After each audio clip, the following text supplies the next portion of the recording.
दोस्तों, क्या आप जानते हैं कि यूपीआई का इस्तेमाल अब 2 और देशों में भी आप लोग कर सकेंगे। अभी तक जो यूपीआई था हमारे भारत देश के अंदर था और बहुत ही ज़्यादा प्रचलित था और कोई भी व्यक्ति अपने यूपीआई के माध्यम से किसी भी चीज़ का अगर कहीं पर अगर 1 रुपये की भी चीज़ ले रहा है तो उसको यूपीआई के माध्यम से पे कर सकता था। लेकिन बात बता दें कि पीएम मोदी ने भी वर्चुअली कार्यक्रम में अभी भाग लिया था और फिलहाल पीएम मोदी ने कहा कि इससे हमारे और भारत और श्रीलंका और मॉरिशस के बीच पर्यटन बढ़ेगा और मुझे विश्वास है कि भारतीय पर्यटक भी उन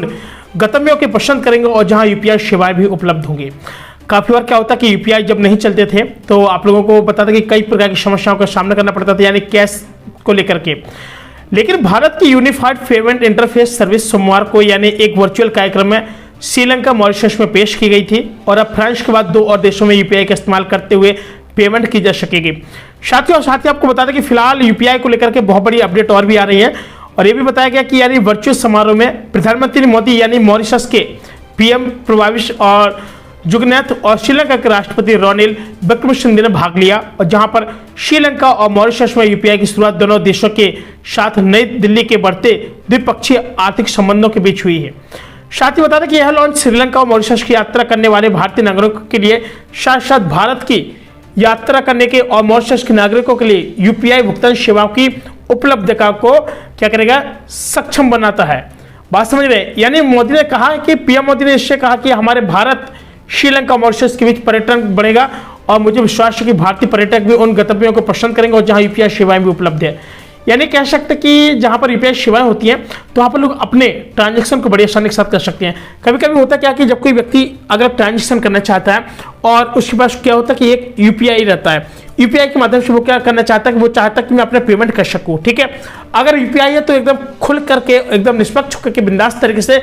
बिना किसी टेंशन के, भाई नहीं तो उसको लगे इस देश से वार्तालाप करनी पड़ेगी, मुझे कुछ मनी को भंजाना पड़ेगा और जिसमें मेरा कुछ पैसे कटेगा, अगर मैं एटीएम लगाऊंगा तो कुछ मेरा पैसा कटेगा। इसलिए कुछ जो देश है जैसे श्रीलंका हो गया तो आप यहाँ पर क्या कि आप लोग यूपीआई पेमेंट भी कर सकेंगे और श्रीलंका के लोग भी आकर के हमारे इंडिया के अंदर भी यूपीआई पेमेंट बड़े आसानी के साथ कर सकेंगे। यानी इससे क्या है कि दोनों जगह पर जो पर्यटक है यानी लोगों का आना जाना यूपीआई के माध्यम से होना शुरू हो जाएगा, तो जिससे अब लोगों को किसी प्रकार का कोई भी समस्या नहीं होगी। आपने देखा होगा कि देश विदेश से लोग आते हैं हमारे भारत देश के अंदर, कभी कोई चीज़ खाते हैं जैसे समोसा कचौड़ी पकौड़ी कुछ भी खाते हैं तो वो लोग क्या करते हैं कि सबसे पहले वो अपने आके कैश को भंजाते हैं और वो इंडियन करेंसी मिला करके हमारे यहाँ पे क्या करते हैं, वो लोग क्या करते हैं हमारे यहाँ की करेंसी को लेते हैं और कुछ टैक्स जमा करने के बाद वो लोग यहाँ पर अपने इंडियन रुपए को यूज कर पाते हैं। लेकिन अब ऐसा नहीं होगा। श्रीलंका की हम बात बता दें, श्रीलंका में अभी ये लागू हो चुका है और फिलहाल श्रीलंका में अगर भारतीय कोई जाते हैं या फिर श्रीलंका से भारतीय लोग यहाँ पर आते हैं, कोई भी आते हैं श्रीलंकाई लोग आते हैं, तो किसी प्रकार को भी अब किसी को भी कोई भी ऐसी समस्या नहीं होगी और जिससे वो लोग भी अपने अपने पेमेंट को भी बड़ी आसानी के साथ कर सकते हैं। साथियों, ये जानकारी आपको कैसी लगी और जानकारी पसंद आए तो सब लोगों के पास इस जानकारी को जरूर शेयर करना ताकि और लोग भी जागरूक हो सकें कि हमारे भारत देश में यूपीआई के साथ साथ और भी अन्य देशों में भी यूपीआई की सुविधाएं शुरू हो चुकी हैं। साथियों, फिलहाल आज के लिए इतना ही। हम मिलेंगे कोई नई वीडियो में और हाँ, आपसे प्यारी सी रिक्वेस्ट है कि अगर आप लोग हमारे यूट्यूब पेज और यूट्यूब चैनल और फेसबुक पेज पर पहली बार तो हमारे चैनल को फॉलो और सब्सक्राइब जरूर कीजिएगा और वीडियो को लाइक करके शेयर अधिक से अधिक कीजिएगा। हम मिलेंगे पुनः एक नई वीडियो में, तब तक के लिए नमस्कार।